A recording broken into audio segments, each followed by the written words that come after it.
Hi everyone, welcome to study word classes. तो friends, आज जो चैप्टर है चैप्टर नंबर 8 हम लोग कवर करने वाले हैं। आज आपका जो क्लास 7th है इसकी हिस्ट्री पूरी कंप्लीट हो जाएगी। फिर कल हम लोग क्लास 8 की हिस्ट्री पे चल देंगे, ठीक है। वो हम लोग कवर कर लेंगे। उसके बाद ज्योग्राफी, देन आपका पॉलिटी, ये सारे टॉपिक हम लोग एक एक करके कंप्लीट कर लेंगे। तो आज जो है आपका क्लास 7 की पूरी हिस्ट्री कंप्लीट हो जाएगी। इसकी मैं प्लेलिस्ट बना दूंगी, तो आप लोग जरूर देख लीजिएगा, क्योंकि क्लास 6 की प्लेलिस्ट बनाई हुई है, उसी में मैं ये भी ऐड कर दूंगी। तो आप लोग को क्लास 6 एंड 7 और फिर 8th की पूरी हिस्ट्री एक प्लेलिस्ट में मिल जाएगी। तो अगर आपने वो वीडियो नहीं देखी तो पूरी प्लेलिस्ट बनी हुई है, आप जाकर देख सकते हैं। क्योंकि अभी आपके पास टाइम है, जो आपका एग्जाम है वो 7 जुलाई को होगा, ठीक है। तो अभी आपके पास टाइम है, बट बहुत ज़्यादा टाइम अब नहीं बचा हुआ है। तो आप लोग अपनी तैयारी कंटिन्यू रखिए। तो स्टार्ट करते हैं चैप्टर नंबर 8। आपको ये क्लास डेली 5 बजे मिलती है, तो इसको मिस मत करिएगा, डेली ज्वाइन करिएगा। क्योंकि थ्योरी जब आप अच्छे से कंप्लीट कर लोगे तो आप सोशल साइंस के सारे पेपर, मतलब जो क्वेश्चन है वो अच्छे से कर लोगे। सोशल साइंस का सिलेबस बहुत ज़्यादा होता है, तो इसलिए इसमें थ्योरी पढ़नी पड़ती है, क्योंकि कोई आइडिया नहीं रहता है कहाँ से क्वेश्चन बन जाएगा। तो स्टार्ट करते हैं। जैसे कि आपका सीडीपी होता है, तो सीडीपी में मतलब कंप्लीट है कि इतने टॉपिक हैं। सोशल साइंस में भी कंप्लीट रहता है कितने टॉपिक हैं, बट सीडीपी में ये रहता है कि हाँ, ये क्वेश्चन ऐसे से बनेंगे। तो सीडीपी में बहुत से ऐसे लर्नर हैं जिनके 30 ऑफ 30 आए हुए हैं, बट आपने सोशल साइंस में ये नहीं देखा होगा कि मतलब 60 ऑफ 60 ही आए हों, ऐसा नहीं हुआ है। जैसे कि ईवीएस है, पेपर 1 की मैं बात कर रही हूँ, तो उसमें 30 नंबर का आता है, बट कोई ऐसा नहीं होगा, आपको एक ही दो शायद मिल जाए कि जिसके 30 ऑफ 30 आए हुए हों। मतलब किसी के 30 में से कभी किसी के 28 होंगे, या फिर 29 होंगे, या फिर 27 होंगे। ऐसा इसलिए होता है क्योंकि ईवीएस जो होता है वहाँ पे एक दो क्वेश्चन आउट ऑफ आ जाते हैं, जो समझ नहीं आता कि कहाँ से पूछे गए। बट आपका सीडीपी हो गया, हिंदी हो गया, लैंग्वेज हो गया, तो वो सब्जेक्ट से ही आते हैं और पता रहता है कि हाँ, यहाँ से क्वेश्चन ऐसे बनेगा। तो सोशल साइंस अगर आपका पेपर 2 क्लियर करना है आपको, तो उसके लिए 6, 7, 8 की मतलब एनसीईआरटी फॉलो करनी पड़ेगी, क्योंकि सीटेट जो है आपकी एनसीईआरटी ही फॉलो करता है, एनसीईआरटी से ही क्वेश्चन पूछे भी जाते हैं। तो स्टार्ट करते हैं चैप्टर नंबर 8। चैनल पे पहली बार आए हैं तो वीडियो को लाइक करके चैनल को सब्सक्राइब कर लीजिएगा, सो दैट आपको क्लासेस मिलती रहती हैं यहाँ पे सीटेट की, एंड साथ में बीपीएससी की भी क्लासेस मिल रही हैं। उसमें हम लोग जीके जीएस कवर कर रहे हैं, ठीक है। बाकी टीचिंग से रिलेटेड सारी अपडेट दी जाती है, कहाँ पे वैकेंसी निकली है, कहाँ पे क्या अपडेट होने वाली है, सारी इन्फॉर्मेशन आपको यहाँ से मिलती रहती है। तो आप लोग मेरे साथ भी बने रहिएगा।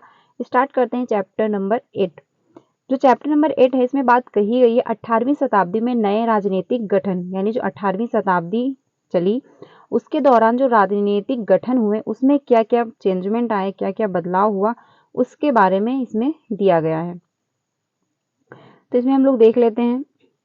18वीं शताब्दी के पूर्व के दौरान उपमहाद्वीप में कुछ विशेष रूप से उल्लेखनीय घटनाएं घटी। गौर कीजिए कि कई स्वतंत्र राज्यों के उदय से मुगल साम्राज्य की सीमाएं किस तरह से बदली, ठीक है। आप भी देखे होंगे सन 1765 तक एक अन्य शक्ति यानी ब्रिटिश सत्ता ने पूर्व भारत के बड़े बड़े हिस्सों में सफलतापूर्वक जो था हड़प लिया था। यानी जो 1765 आया, तो ब्रिटिश सत्ता जो थी वो पूर्वी भारत के बड़े बड़े हिस्से जो थे उस पर भी अपना अधिकार कर लिया था। ये मानचित्र बना हुआ है यहाँ पे, मानचित्र को भी आप लोग देखते रहिएगा, क्योंकि मानचित्र से भी क्वेश्चन बन जाते हैं, एक न दो 100% हमेशा आते हैं मानचित्र से। तो मानचित्र भी आप लोग टाइम से देखते रहिएगा।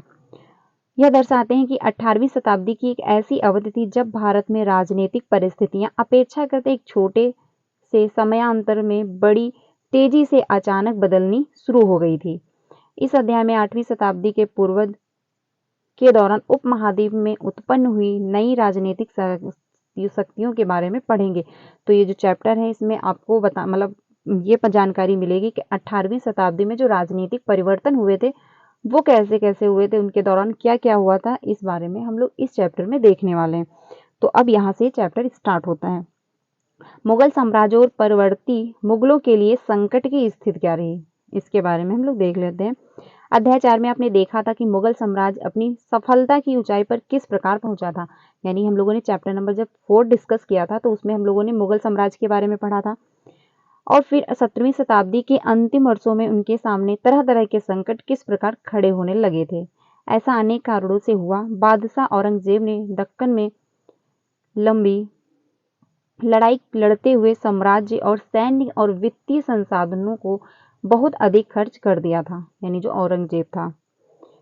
आगे चलते हैं। औरंगजेब के उत्तराधिकारियों के शासनकाल में साम्राज्य के प्रशासन की कार्यकुशलता समाप्त होने लगी और मनसबदारों की शक्तिशाली वर्गों को वंश में रखना केंद्रीय सत्ता के लिए कठिन हो गया था। यानी जो औरंगजेब था, धीरे धीरे इनकी जो शक्ति थी वो कम होने लगी, यानी लोगों पर इनका जो नियंत्रण था वो कम होने लगा। सूबेदार के रूप में नियुक्त अभिजात अक्सर राजस्व और सैन्य प्रशासन दोनों कार्यालयों में नियंत्रित रहते थे। इससे मुगल साम्राज्य के विशाल क्षेत्रों पर उन्हें विस्तृत राजनीतिक, आर्थिक और सैन्य शक्तियां मिल गई। यानी जो सूबेदार लोग थे वो अभिजात अक्सर राजस्व और सैन्य प्रशासन दोनों पर उनका वो काम करते थे, दोनों पर उनका नियंत्रण होने लगा था। तो धीरे धीरे क्या हुआ, औरंगजेब जो था उसकी राजनीतिक, आर्थिक, सैन्य शक्तियां उनको जो सूबेदार लोग थे उनको मिल गई थी। तो इसलिए औरंगजेब का जो शासन था वो धीरे धीरे लोगों पर उसका नियंत्रण कम होने लगा। जैसे जैसे सूबेदारों ने प्रांतों पर अपना नियंत्रण सुदृढ़ किया, राजधानी में पहुंचने वाले राजस्व की मात्रा में भी कमी आ गई। यानी जब इन्होंने धीरे धीरे प्रांतों पर अपना नियंत्रण कर लिया तो राजस्व का जो कर होता था उस पर भी धीरे धीरे कमी आने लगी। उत्तरी तथा पश्चिम भारत के अनेक हिस्सों में हुए जमींदारों और किसानों के विद्रोह और कृषक आंदोलन ने इन समस्याओं को और भी गंभीर बना दिया था। कभी कभी ये विद्रोह बढ़ते हुए कारों के भार के विद्रोह किए गए थे और कभी कभी ये शक्तिशाली सरदारों के द्वारा अपनी स्थिति को सुदृढ़ बनाने की कोशिश की जाती थी। यानी जो सूबेदार लोग होते थे, जो सरदार लोग होते थे, वो अपनी शक्ति को कायम रखने के लिए कभी कभी विद्रोह करते थे। अतीत में भी विद्रोह समूहों में मुगल सत्ता को चुनौती दी थी, परंतु अब ये समूहों ने क्षेत्रों के आर्थिक संसाधनों का प्रयोग अपनी स्थितियों को मजबूत करने के लिए किया। जिस तरह से धीरे धीरे राजनीतिक व आर्थिक सत्ता प्रांतीय सूबेदारों, स्थानीय सरदारों व अन्य समूहों के हाथों में आ रही थी, औरंगजेब के उत्तराधिकारी इस बदलाव को रोक ना सके। यानी धीरे धीरे परिवर्तन होता जा रहा था, लेकिन जो औरंगजेब के अधिकारी लोग थे, जो औरंगजेब के हित में थे, वो उसमें कोई परिवर्तन नहीं कर पा रहे थे, क्योंकि एक व्यक्ति हो तो उनको पकड़ लें, बट बहुत सारे जो लोग थे तो उन पे उनका नियंत्रण नहीं हो पा रहा था। आगे चलते हैं। इस आर्थिक व राजनीतिक संकट के बीच ईरान के शासक नदीर शाह ने सन 1749 में दिल्ली पर आक्रमण किया। ध्यान रखिएगा, नदीर शाह जो है इन्होंने सन 1749 में दिल्ली पर आक्रमण किया था। संपूर्ण नगर को लूट कर वह बड़ी भारी मात्रा में धन दौलत ले गया। नदीर शाह के आक्रमण के बाद अफगान शासक अहमद शाह अब्दाली के आक्रमण का तांता लगा रहा। उसने तो सन 1748 में सन 1761 के बीच 5 बार उत्तरी भारत पर आक्रमण किया, जो लूटपाट मचाई। यानी इन्होंने 5 बार भारत पर आक्रमण किया था, सन 1748 और सन 1761 में। अब हम लोग चलते हैं आगे। नदीर शाह का जो है दिल्ली पर आक्रमण क्या रहा, यहाँ से क्वेश्चन नहीं बनेगा, हम लोग यहाँ चलते हैं। साम्राज्य पर सब ओर से दबाव तो पड़ ही रहा था। अभिजातों के विभिन्न समूहों के पारस्परिक प्रतिद्वंदिता ने उसे और भी कमजोर बना डाला। ये अभिजात 2 बड़े गुटों में बटे हुए थे, ईरानी और तुरानी। काफी समय तक परावर्तित मुगल बादशाह इनमें से एक या दूसरे समूह के हाथों की कठपुतली बने रहे। बेहतर अपमानजनक स्थिति तब पैदा हो गई जब 2 मुगल बादशाह फर्रुखसियर और आलमगीर द्वितीय की हत्या हो गई। यानी इन लोगों की जब हत्या हो गई तो जो इन लोगों का अपमान हुआ करता था, तो ये स्थिति और भी गंभीर हो गई। 2 अन्य बादशाहों अहमद शाह और शाह आलम द्वितीय को उनकी अभिजातों ने अंधा कर दिया। ठीक है, आगे चलते हैं। मुगल सम्राटों की सत्ता के पतन के साथ साथ बड़े प्रांतों के सूबेदारों और बड़े जमींदारों ने उपमहाद्वीप के विभिन्न भागों में अपनी शक्ति और प्रबल कर ली। यानी जब उन लोगों की हत्या हो गई तो जो ये सूबेदार लोग थे, जमींदार लोग थे, इन्होंने उत्तरी उपमहाद्वीप के विभिन्न भागों पर अपनी सत्ता और मजबूत बना ली, जैसे अवध, बंगाल और हैदराबाद। अब हम लोग चलते हैं राजपूत, इसकी तरफ देख लेते हैं। तो ऐसे करके धीरे धीरे जो औरंगजेब था, जो मुगल लोग थे, उनकी सत्ता कम होती गई। अब हम लोग बात कर लेते हैं राजपूत के बारे में। बहुत से राजपूत घराने, विशेष रूप से अंबर और जोधपुर के राजघराने, मुगल व्यवस्था में विशिष्टता के साथ सेवारत रहे थे। बदले में उनकी अपनी वेतन जागीरों पर पर्याप्त स्वायत्तता का आनंद लेने की अनुमति मिली हुई थी। अब 18वीं शताब्दी में इन शासकों ने अपने आसपास के इलाके पर अपने नियंत्रण का विस्तार करने के लिए हाथ पैर मारने शुरू कर दिए। यानी पहले क्या हुआ, इन लोगों को, जो राजपूत लोग थे, तो इनको अपने ही जमीन, अपनी जो सेवारत थे उन्हीं पर इनका स्वायत्त था, उन्हीं पर इनका अधिकार था। लेकिन धीरे धीरे इन्होंने क्या किया, 18वीं शताब्दी जब आई तो आसपास के जो इलाके थे उस पर भी इन्होंने अपना अधिकार जो है करना शुरू कर दिया था। जोधपुर के राजा अजीत सिंह ने भी मुगल बादशाह की गुटिया राजनीति में अपने पैर फंसा दिए थे। यानी ये जो जोधपुर के राजा थे अजीत सिंह, इन्होंने भी उसमें अपना सहयोग दिया। इस प्रभावशाली राजपूत घराने में गुजरात और मालवा के लाभदायक सूबों की सूबेदारी का दावा किया। जोधपुर के राजा अजीत सिंह को गुजरात के सूबेदारी और अंबर के सवाई राजा जय सिंह को मालवा की सूबेदारी मिल गई। बादशाह जहांदार शाह ने सन 1713 में इन राजाओं के इन पदों पर नवीकरण कर दिया। उन्होंने अपने वेतनों के पास पड़ोस के शाही इलाकों के कुछ हिस्सों पर कब्जा करने की भी कोशिश की। जोधपुर के राजघराने के नागौर को जीत लिया। यानी जो जोधपुर का राजघराना नागौर था उसको इन्होंने जीत लिया और अपने राज में मिला लिया। दूसरी ओर अंबर ने भी बूंदी के बड़े बड़े हिस्सों पर अपना कब्जा कर लिया। सवाई राजा जय सिंह ने जयपुर में अपनी नई राजधानी स्थापित की। जो सवाई राजा थे उन्होंने जयपुर में अपनी नई राजधानी जो है वो स्थापित की और उसे सन 1722 में आगरा की सूबेदारी दे दी गई। यानी जो जयपुर जो था उसको अपनी राजधानी नहीं स्थापित की, लेकिन जब 1722 आया तो आगरा को सूबेदारी दे दी गई। सन 1740 के दशक में राजस्थान में मराठों के अभियानों ने इन राजवाड़ों पर भारी दबाव डाला।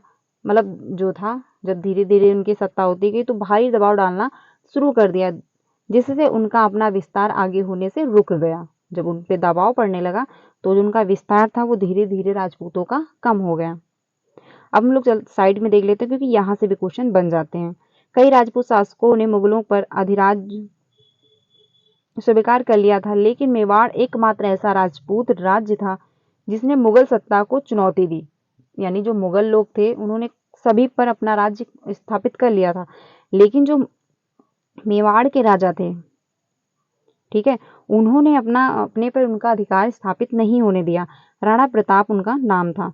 सन 1572 में उदयपुर तथा मेवाड़ के बड़े क्षेत्र पर नियंत्रण के साथ मेवाड़ की राजगद्दी पर आसीन हुए। राणा के पास मुगल अधिराज्य को स्वीकार करने के लिए कई दूत थे उनको भी भेजा गया, लेकिन उन्होंने निर्णय पर अपने दृढ़ रहे। यानी उन्होंने अपना निर्णय जो था उन्होंने चेंज नहीं किया।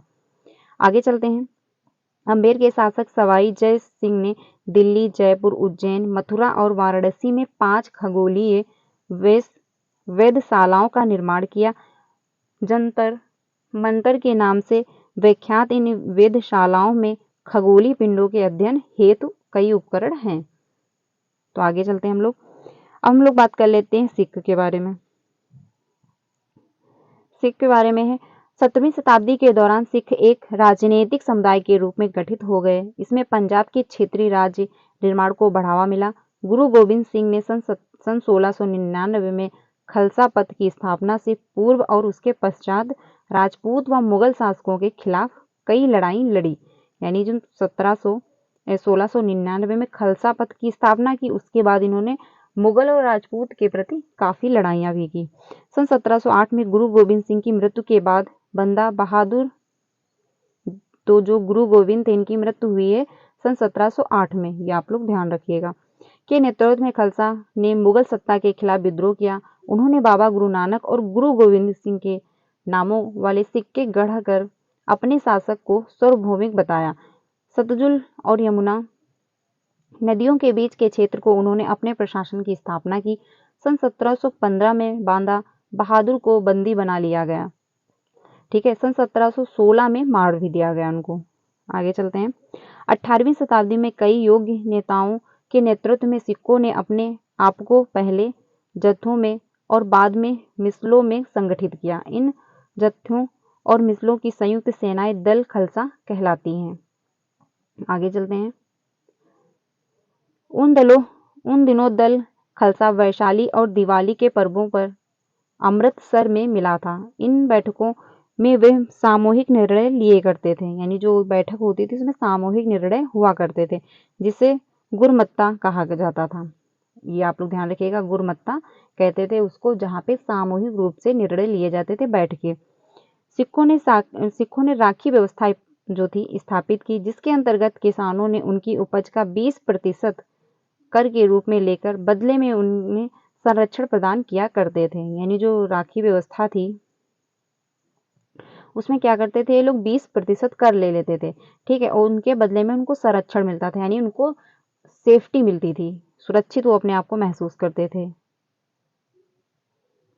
आगे चलते हैं। गुरु गोविंद सिंह ने खालसा को प्रेरित किया था, जिसके शासन उनके भाग्य में है। अपने सुनियोजित संगठन के कारण खालसा पहले मुगल सूबेदारों के खिलाफ और फिर अहमद शाह अब्दाली के खिलाफ सफल विद्रोह प्रकट किया। ठीक है, आगे चलते हैं। खालसा ने सन 1765 में अपना सिक्का गढ़कर सार्वभौमिक शासक की घोषणा की। यह महत्वपूर्ण था कि सिक्के पर उत्कीर्ण शब्द वही थे जो बांदा बहादुर के समय में खालसा के आदेशों में पाए गए थे, यानी जो उस पर गढ़ा बनवाए गए थे सिक्के पर, तो वो जो उस टाइम पीरियड में बांदा बहादुर शाह के समय खालसा के आदेश दिए गए थे वही सिक्के पर लिखा हुआ था।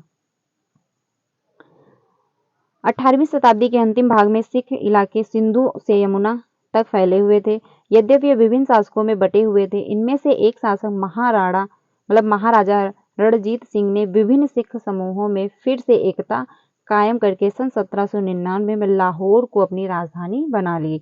तो महाराजा रणजीत सिंह जो थे उन्होंने सिख समूहों में फिर से अपना एकता कायम कर ली, फिर से लोगों से मिलना जुलना उन्होंने स्टार्ट कर दिया। तो सन 1799 में उन्होंने लाहौर पर अपनी राजधानी फिर से कायम कर ली। 17वीं सदी के अंत तक दक्कन में शिवाजी के नेतृत्व में शक्तिशाली राज्य के उदय की शुरुआत हुई, जिससे अंततः एक मराठा राज्य की स्थापना हुई। शिवाजी का जन्म सन 1603 ईस्वी में शाहजी और जीजाबाई से हुआ था। अपनी माता और अभिभावक दादा कोड़देव के मार्ग निर्देश में शिवाजी का उम्र में ही विजय पथ पर निकल पड़े। ज्वाली पर कब्जे ने उन्होंने मालवा मराठों का अविवाहित मुखिया बना दिया गया, जिससे उनके क्षेत्र विस्तार का पथ प्रशस्त किया गया। बीजापुर और मुगलों के खिलाफ उन्होंने कारनामों ने उन्हें विख्यात व्यक्तित्व बना दिया। वे अपने विरोधियों के खिलाफ प्रायः गुरिल्ला युद्ध कला का प्रयोग करते थे। चौथ और सरदेशमुखी पर आधारित राजस्व संग्रह प्रणाली की सहायता से उन्होंने एक मजबूत मराठा राज्य की नींव रखी। तो ये बारे में था शिवाजी के बारे में। अब हम लोग बात कर लेते हैं मराठा के बारे में। जो मराठा राज्य था यह एक शक्तिशाली क्षेत्रीय राज्य था। जो मराठा राज्य था जो मुगल शासक का कालांतर लगातार विरोध करके उत्पन्न हुआ था। यानी जो मराठा राज्य था मुगल शासकों का लगातार विरोध करता था, उसके बाद वो उत्पन्न हुआ। शिवाजी ने शक्तिशाली योद्धा परिवारों की सहायता से एक स्थायी राज्य की स्थापना की। अत्यंत गतिशील कृषक पशुचारक मराठों की सेवा के मुख्य आधार बन गए। शिवाजी ने प्रायद्वीप में मुगलों को चुनौती देने के लिए इन सैन्य बल का प्रयोग किया। शिवाजी की मृत्यु के पश्चात मराठा राज्य में प्रभावी शक्ति चित्पावन ब्राह्मणों के एक परिवार के हाथ में रही, जो शिवाजी के उत्तराधिकारियों के शासनकाल में पेशवा के रूप में अपनी सेवाएं देते रहते थे। यानी जब मराठा की जो शिवाजी थे मराठा के राजा थे, उनकी जब मृत्यु हो गई तो क्या धीरे धीरे क्या हुआ, जो चित्पावन के ब्राह्मण जो परिवार था उनके हाथ में वहाँ की सत्ता उत्तराधिकारी जो थे वो बन गए, वहाँ उनके हाथ में वो सत्ता आ गई। तो जब उत्तराधिकारी के शासन काल में हुआ उनको क्या कहते थे, पेशवा कहा जाता था, जो उन पे अब राज्य करने लगे थे। पूरे मराठा राज्य की राजधानी बन गई। जो मराठा राज्य है उसकी जो पुणे थी वो राजधानी बना दी गई।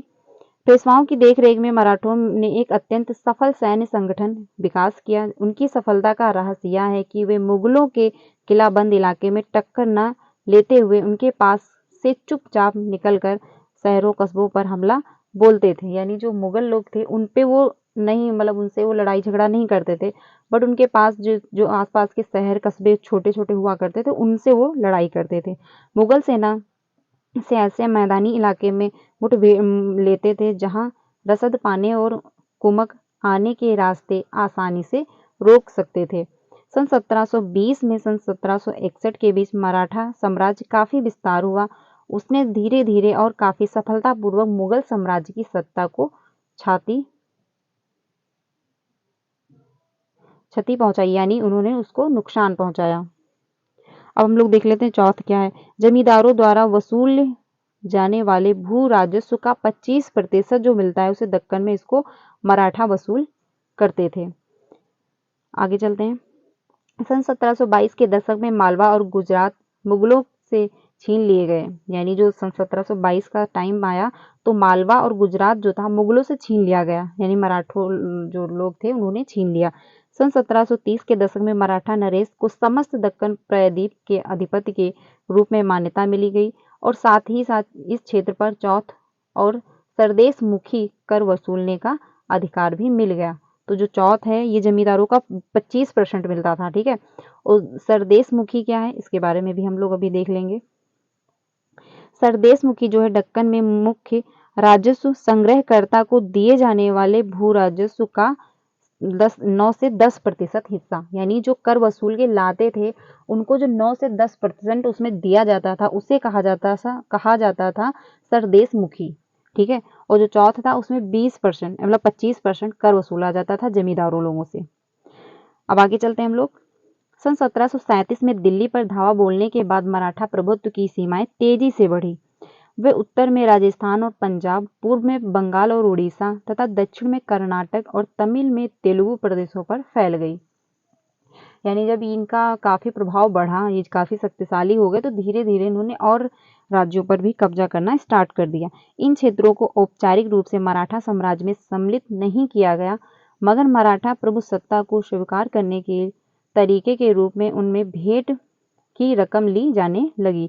साम्राज्य के इस विस्तार से उन्हें संसाधनों का भंडार तो मिल गया, मगर उनके लिए उन्हें कीमत भी चुकानी पड़ी। यानी उनको वहां का संसाधनों का भंडार मिल गया लेकिन उसके बदले उनको अपनी कीमत चुकानी पड़ी।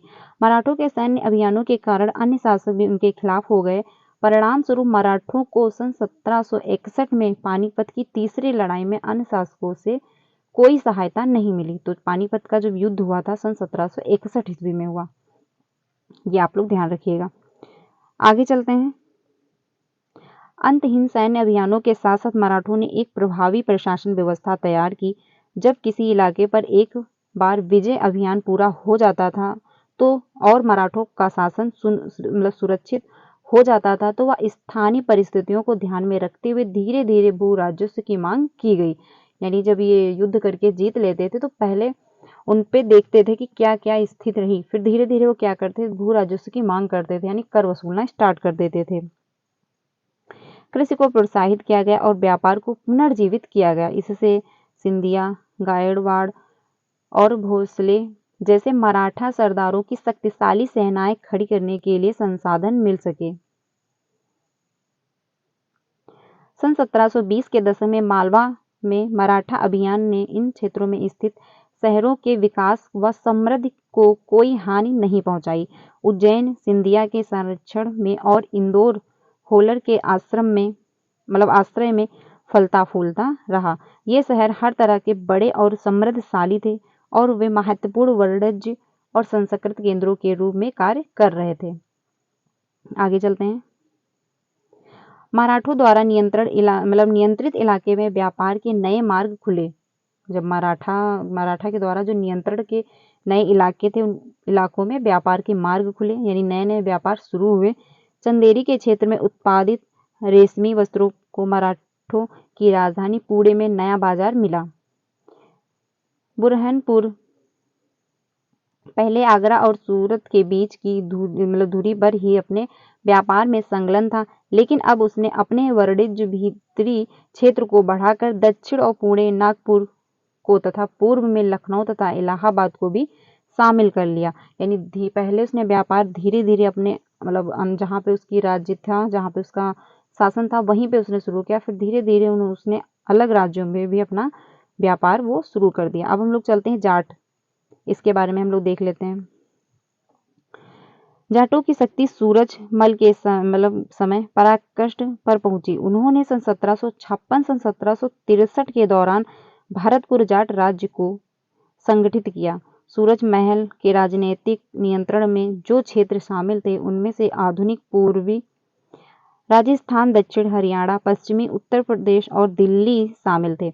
सूरजमल में कई किले और महल बनवाए गए, जिसमें भरतपुर का प्रसिद्ध लोहागढ़ का किला इस क्षेत्र में बने सबसे मजबूत किले में से एक था। तो लोहागढ़ जो था वो किला सबसे ज्यादा मजबूत रहा जाट के टाइम पीरियड में। आगे चलते हैं। अन्य राज्यों की तरह जाटों ने भी 17वीं और 18वीं शताब्दी में अपनी सत्ता सुदृढ़ की। अपने नेता चूड़ामन के नेतृत्व में उन्होंने दिल्ली के पश्चिम स्थित क्षेत्रों पर अपना नियंत्रण कर लिया था। यानी दिल्ली के पश्चिम स्थित क्षेत्रों पर उन्होंने अपना नियंत्रण कर लिया था, जो जाट लोग थे। सन 1880 के दशक तक आते आते उनका प्रभुत्व दिल्ली और आगरा दोनों के शाही शहरों के बीच के क्षेत्रों पर होना शुरू हो गया था। वस्तुतः कुछ अरसे के लिए वे आगरा शहर के अभिरक्षक भी बनाए गए। आगे चलते हैं। जाट समृद्ध कृषक थे और उनके प्रभुत्व क्षेत्र में पानीपत का वल्लभगढ़ जैसे शहर महत्वपूर्ण व्यापारी केंद्र बन गए। सूरजमल के राज में भरतपुर शक्तिशाली राज्य के रूप में उभरा। सन 1739 में जब नादिर शाह ने दिल्ली पर हमला बोलकर उसे लूटा, तो दिल्ली के कई प्रतिष्ठित व्यक्तियों ने भरतपुर में शरण ली। यानी जब नादिर शाह ने उस पर हमला किया था दिल्ली पे, तो काफी लोगों ने भरतपुर में शरण, यानी वहां पे जाके वो रहने लगे। आगे चलते हैं। नादिर शाह के पुत्र जहीर शाह के पास 3000 सैनिक थे। उसने 20,000 अन्य सैनिक मराठाओं के लिए, 15,000 सैनिक सिखों के लिए और इन सबके बलबूते पर वह मुगलों से लड़ा। आगे चलते हैं। जहां भरतपुर का किला काफी हद तक परंपरागत शैली से बनाया गया था, वहीं दिल्ली के जाटों ने अंबर और आगरा के शैलियों का समन्वय करते हुए एक विशाल बाग महल बनवाया। शाही वास्तुकला के जिन रूपों को पहली बार शाहजहां के युग में जोड़ा गया था, दीग की इमारतें उन्हीं रूपों के नमूने पर बनाई गई थी। तो यानी जो दीग की जो वास्तुकला के जिन रूपों को पहली बार शाहजहां के युग से जोड़ा गया था, तो जो दीग की इमारत थी वो जो पुराने टाइम में शाहजहां के जैसे भी डिजाइन करते थे, उसी के हिसाब से, उसी नमूने में बनाई गई थी। जी यहाँ पे आप लोग देख सकते हैं, ये बना हुआ है। ठीक है। 18वीं शताब्दी का दीग का राजमहल समूह इमारत की छत पर मुख्य सभा भवन और बंगाला गुंबद पर गौर करें। यानी जो ये था ऊपर जो ये थी सभा बनी, सभा यहाँ पे लगती थी। तो ये चैप्टर यहीं तक था, कंप्लीट हुआ। हम लोगों ने आज जो चैप्टर है 8 चैप्टर पूरा कंप्लीट कर लिया। इसमें जाट जो लोग थे उनकी क्या रही स्थिति कि मराठा राज्य के बारे में हम लोगों ने देखा। उसके बाद हम लोगों ने सिख राज्य सिख जो लोग थे उनका कैसे क्या राज्य रहा, कैसा उन्होंने प्रशासन किया लोगों पर, फिर धीरे धीरे उनका अस्तित्व कैसे धीरे धीरे घटता गया। तो सभी लोगों के बारे में हम लोगों ने थोड़ा थोड़ा, क्योंकि इसमें जितना था चैप्टर में जितना इंपॉर्टेंट होता है उसी वही आता है। तो इसमें बात यही की गई कि राजनीतिक जो था वो कैसे कैसे परिवर्तन उसमें होता गया 18वीं शताब्दी के दौरान। तो इस बारे में हम लोगों ने इस चैप्टर में देखा। तो आज का जो चैप्टर है पूरा कंप्लीट हुआ एंड साथ ही साथ क्लास 7 की पूरी हिस्ट्री कंप्लीट हो गई है। अब कल से हम लोग चैप्टर क्लास 8 की हिस्ट्री पे चलने वाले हैं। तो कल से हम लोग प्रॉपर तरीके से वो स्टार्ट कर देंगे। इसकी जो क्लास 7 की पूरी मैं प्लेलिस्ट बना दूंगी, तो अगर आपने स्टार्टिंग से नहीं देखा है तो आप लोग स्टार्टिंग से भी देखिएगा, क्योंकि जब सारे टॉपिक आप सारे चैप्टर अच्छे से आप कवर कर लोगे तो आपको और अच्छे से समझ में आएगा। तो आज के लिए बस इतना ही रखते हैं। पूरी ये क्लास कंप्लीट होती है, यानी पूरा चैप्टर जो है वो कंप्लीट हुआ थ्योरी। कल हम लोग क्लास 8 की हिस्ट्री पे चलेंगे, चैप्टर नंबर 1 होगा। तो ये क्लास अच्छी लगी हो तो इसको लाइक करिएगा, ज़्यादा से ज़्यादा अपने फ्रेंड को भी शेयर कीजिएगा, क्योंकि इसमें सिख हो गया, आपका जाट हो गया, मराठा हो गया, इनके बारे में इसमें बात कही गई है कि कैसे इनका प्रशासन रहा लोगों पर, धीरे धीरे कैसे इनकी सत्ता जो कम होती गई, तो इन सब बारे में इसमें था। सिख से हो गया आपका, मराठा हो गया, जाट हो गया, ये यहाँ से क्वेश्चन 1-2 बन जाते हैं, तो आप लोग अच्छे से देख लीजिएगा, अच्छे से समझ के कुछ पॉइंट में नोट्स जरूर बना लीजिएगा, वो लास्ट में आपको काफ़ी मदद करेंगे। तो आज के लिए बस इतना ही रखते हैं, कल मिलते हैं नेक्स्ट क्लास में, तब तक के लिए ध्यान रखिएगा। वीडियो अच्छी लगी तो उसको लाइक जरूर करिएगा एंड कमेंट सेक्शन में अपनी राय दीजिएगा, बाकी ज़्यादा से ज़्यादा अपने फ्रेंड को भी शेयर कीजिएगा जो भी सीटेट की तैयारी कर रहे हैं, तो उनको भी ये वीडियो जरूर सेंड करिएगा, क्योंकि एनसीईआरटी है, थ्योरी प्रॉपर तरीके से हम लोग यहाँ पे कवर कर रहे हैं, तो इससे आपका सोशल साइंस यानी जो एसएसटी है वो आपकी कंप्लीट हो जाएगी। क्लास 6 एंड 7 की हिस्ट्री पूरी कंप्लीट हो चुकी है, अब हम लोग क्लास 8 पे चलने वाले हैं। कल से आपको क्लास 8 की क्लास चैप्टर नंबर 1 की क्लास मिलेगी। तो मिलते हैं नेक्स्ट क्लास में, तब तक के लिए ध्यान रखिएगा। वीडियो अच्छी लगी तो उसको लाइक करिएगा, ज़्यादा से ज़्यादा अपने फ्रेंड को भी शेयर कीजिएगा। Thank you.